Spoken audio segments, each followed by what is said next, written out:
Assalamualaikum warahmatullahi wabarakatuh. Selamat berjumpa di Ruang Pintar. Kali ini kita akan belajar bab 5, bangun datar. Kita fokuskan pada materi garis dan sudut. Materi ini sesuai dengan buku paket pada kurikulum Merdeka halaman 162 sampai 167 untuk siswa kelas 7. Di manakah harta terpendam? Kita menemukan peta harta karun dan dokumen yang menunjukkan tempat di mana disembunyikan. Nomor 1, berdasarkan dokumen, marilah kita temukan di mana harta disembunyikan. Kita akan menggunakan penggaris dan jangka. Harta karun tersembunyi di pulau pada suatu tempat yang memenuhi kondisi berikut ini. 1. Berjarak sama dari jalan A dan B. Ini adalah jalan A dan B. Berjarak sama dari gunung C dan gunung D. Ini gunung C dan ini adalah gunung D. Nomor 3, 500 meter dari gunung E. Dari data ini kita akan membuat perkiraan letak harta terpendam dengan menggunakan penggaris dan jangka. Kita ambil nomor 2, berjarak sama dari gunung C dan gunung D. Ini adalah gunung C dan gunung D. Jaraknya seperti ini. Nomor 3, 500 meter dari gunung E. Ini adalah gunung E. Kita buat menggunakan jangka yang jaraknya 500 meter. Ini adalah radius 500 meter dari gunung E. Kita geser jarak gunung C dan D ke jalan A dan B. Kira-kira seperti ini adalah diameter lingkaran dan kita buat lingkarannya. Sehingga perkiraan letak harta terpendam itu perpotongan antara dua lingkaran ini. Atau jarak gunung C dan D menjadi jari-jari. Sehingga kita bisa membuat lingkaran lagi. Perpotongan dua lingkaran ini adalah kira-kira letak harta terpendam itu. Pada materi ini kita akan belajar bangun datar, persegi, persegi panjang, belah ketupat, layang-layang, trapesium, dan lingkaran. Tujuan pembelajaran kali ini yaitu siswa memahami bentuk-bentuk dasar seperti garis dan sudut. Garis, ayo kita diskusi. Pada gambar di samping tariklah beberapa garis yang melewati A, kemudian buatlah garis yang melalui A dan B. Kalau kita membuat garis yang melalui titik A, bisa seperti ini, atau seperti ini, atau seperti ini. Sehingga banyak garis yang bisa melalui titik A. Yang melalui titik A dan B hanya sebuah garis. Misalkan garis yang berwarna ungu ini saja. Jika kita menarik garis yang melewati A dan B, maka tidak ada garis lain yang juga melewati kedua titik A dan B. Namun ada banyak garis yang melewati satu titik A. Dengan kata lain, hanya ada satu garis yang melalui dua titik A dan B. Sebuah garis yang melalui dua titik A dan B disebut dengan garis AB. Jika kita mengatakan garis yang dimaksud adalah garis lurus yang diperpanjang tak hingga ke dua arah, untuk garis AB, bagian garis mulai dari A sampai B disebut dengan ruas garis atau segmen garis AB.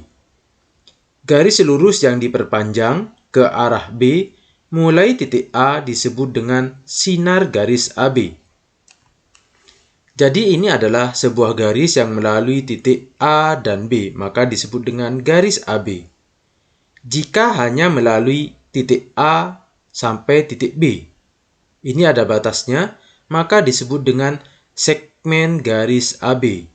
Jika dimulai dari titik A dan melalui titik B, maka disebut dengan sinar garis AB. Soal 1, jika kita hubungkan tiga titik berbeda A, B, dan C pada gambar di samping, bangun apa yang diperoleh? Kita hubungkan titik A, B, C ini dengan sebuah garis. maka akan diperoleh bangun segitiga. Kita menggunakan simbol segitiga ini dan menulis segitiga ABC sebagai segitiga ABC. Dibaca segitiga ABC. Jadi untuk menyimpulkan segitiga bisa menggunakan gambar seperti ini. Sudut. Berapakah besar satu sudut segitiga sama sisi? Kita bisa membuat segitiga sama sisi. Kita ukur besar sudutnya dengan menempatkan sebuah busur. Ternyata besar sudutnya adalah 60 derajat. Sudut yang ini juga 60 derajat. Yang ini 60 derajat. Sehingga besar sudut pada segitiga sama sisi adalah 60 derajat. Berapa besar satu sudut segi 5 sama sisi diukur dalam derajat? Kita buat segi 5 sama sisi, kita ukur besar sudutnya dengan menggunakan busur. Besar sudutnya adalah 110 derajat. Sehingga besar sudut pada segi 5 sama sisi ini adalah 110 derajat. Sudut pada gambar berikut ini dibentuk dari dua sinar garis OA dan OB yang memanjang mulai dari O. Dalam hal ini O disebut dengan titik sudut. OA dan OB disebut dengan sisi sudut. Untuk menyatakan sudut kita menggunakan simbol seperti ini dan ditulis sudut AOB. Dibaca sudut AOB. Kita menulis sudut AOB untuk menyatakan ukuran sudut, misalnya sudut AOB sama dengan 40 derajat. Kita perhatikan gambar ini, titik O disebut dengan titik sudut, OB disebut dengan kaki sudut, OA disebut dengan kaki sudut. Catatan, sudut AOB pada gambar di atas dapat ditulis sebagai sudut BOA dan dapat ditulis secara sederhana sebagai sudut O. Atau kita juga dapat menggunakan sembarang simbol, misalkan sudut A kecil, karena di sini ada sudut A. Sehingga dapat disimpulkan di sini sudut AOB ini bisa ditulis dengan sudut BOA.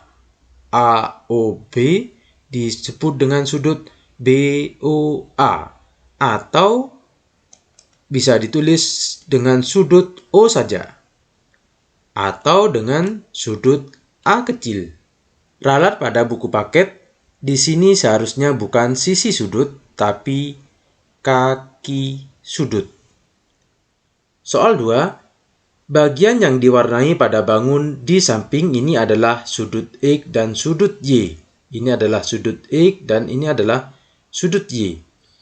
Nyatakan sudut X dan sudut Y menggunakan simbol dengan A, B, C, dan D berturut-turut. Sudut X itu bisa diganti dengan nama ADB. Sudut ADB. Atau kita mulai dari B, BDA. BDA. Dan tidak boleh kita menyimpulkan dengan sudut D, karena sudut D bisa seperti ini. Untuk sudut Y, kita perhatikan ini adalah daerah Y-nya. Kita bisa mulai dari A, B, C. Sudut ABC, atau kita mulai dari C, CBA. Sudut CBA. Karena ini dua bagian dinyatakan dengan Y, ini bisa ditulis dengan sudut B. Soal 3. Seperti pada gambar di samping ini, garis AB dan CD berpotongan di titik O. Ini adalah garis AB dan CD berpotongan di titik O.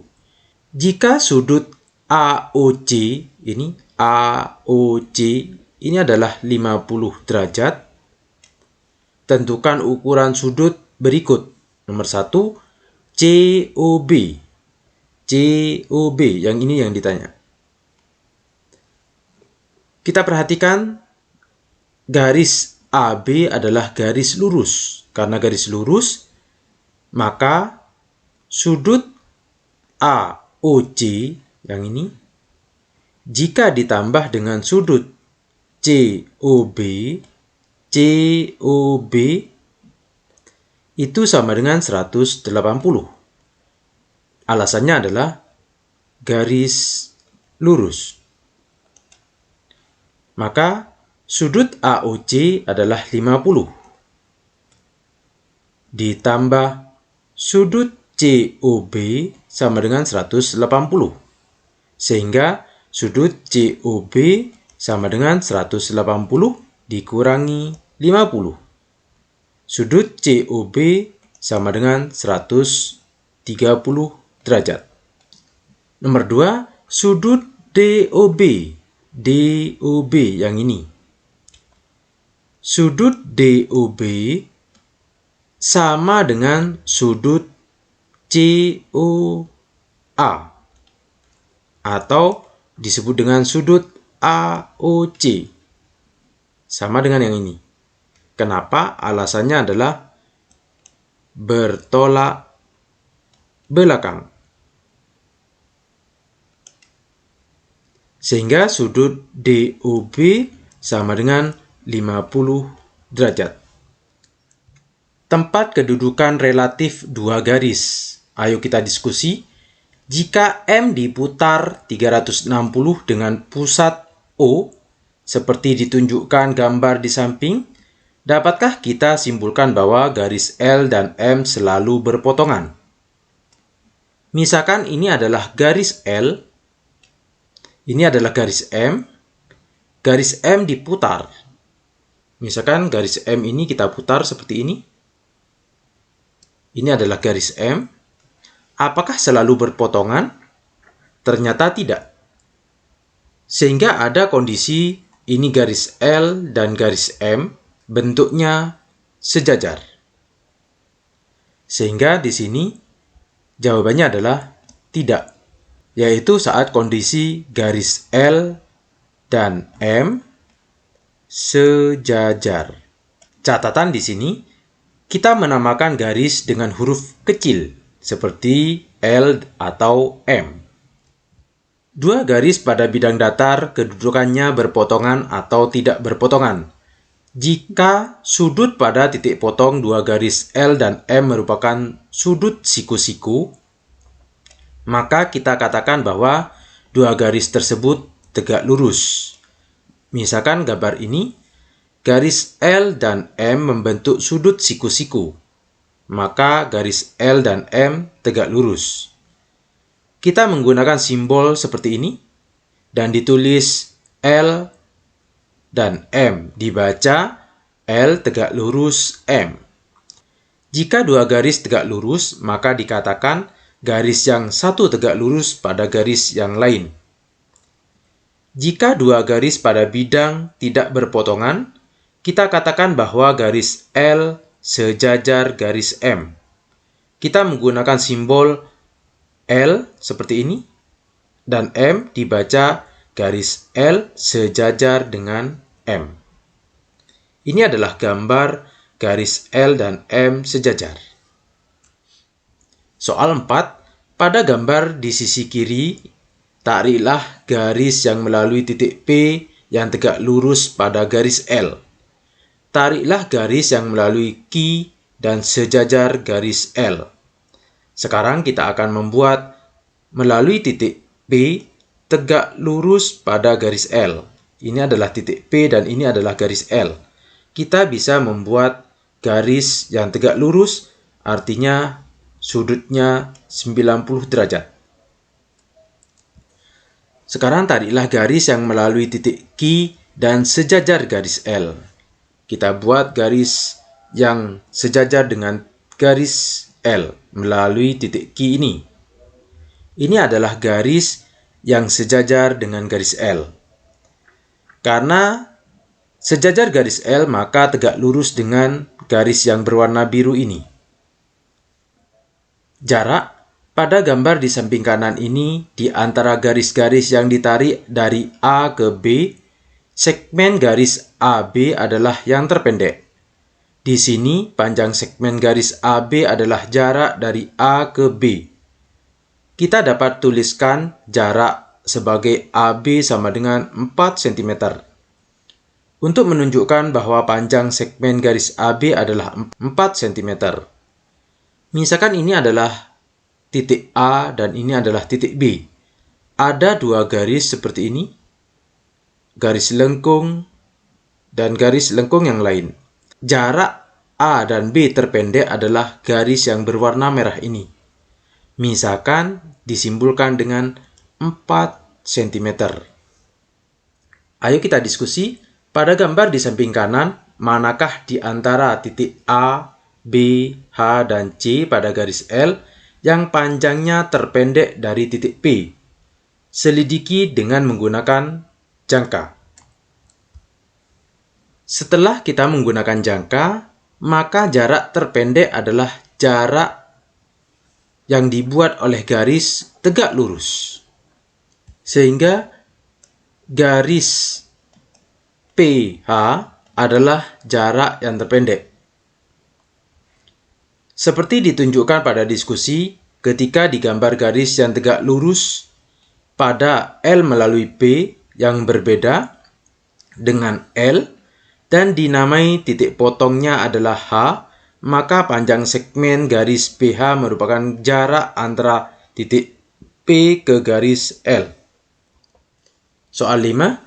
Pada gambar di samping kanan, ditunjukkan bahwa garis L dan M sejajar. Bandingkan 3 jarak berikut ini. Yang A, jarak antara titik A yang berada di garis L ke garis M. B, jarak antara titik B yang berada di garis L ke garis M. C, jarak antara titik C yang berada di garis M ke garis L. Karena garis L dan M sejajar, maka jarak garis AD sama dengan jarak BE dan sama dengan jarak FC. Ketika terjadi garis L dan M yang sejajar, jarak antara titik pada salah satu garis ke garis yang lain selalu sama. Jarak tersebut dinamakan jarak antara dua garis sejajar. Mari kita mencoba. Dalam setiap segitiga ABC, AB ditambah AC, yang ini AB ditambah AC, lebih besar dengan BC. Jelaskan fakta ini menggunakan jarak antara titik B dan C. Kita harus ingat teorema Pythagoras. Misalkan pada segitiga ABC ini sudut A adalah siku-siku. Dengan menggunakan teorema Pythagoras, AB kuadrat ditambah AC kuadrat sama dengan BC kuadrat. Kita misalkan AB panjangnya adalah 4 cm, AC 3 cm, dan BC sama dengan 5 cm. Dengan menggunakan teorema Pythagoras, maka akan berlaku AB 4 kuadrat ditambah AC kuadrat 3 kuadrat sama dengan BC 5 kuadrat. Kalau kita buktikan, 4 kuadrat 16 ditambah 3 kuadrat 9, 16 ditambah 9, 25. Ini sama dengan 5 dikuadratkan yaitu 25. Sehingga akan berlaku AB ditambah AC apakah lebih besar dari BC? AB yaitu 4 ditambah AC 3 sama dengan 7, maka lebih besar dari BC. BC-nya adalah 5. Demikian materi garis dan sudut. Terima kasih. Assalamualaikum warahmatullahi wabarakatuh.